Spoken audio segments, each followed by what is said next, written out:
We want to make sure the intervention provides consequences for actions. And consequences are that you learn something from the action. So recommendations are, I always recommend that we work on what's called a menu of consequences. So if you break a rule, you have now shown a lack of responsibility or a poor choice.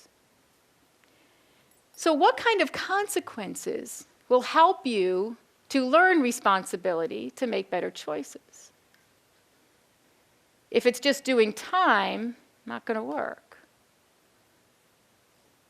However, if I say, I give that kid a job, you'll see when we talk about some ideas later on, I give that kid a job and say, listen, you're in school suspension for half a day tomorrow, but part of in-school suspension is that the back section of the high school has 3 bulletin boards that need to be completely cleaned, torn down, and taken care of for the teachers who are going to use those next week. That's part of in-school suspension.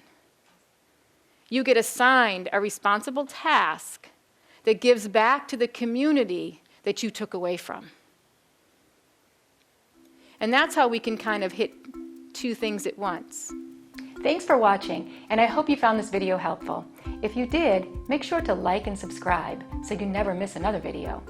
I speak and consult on school behavior, and I love to help districts solve some of these problems. See you next time.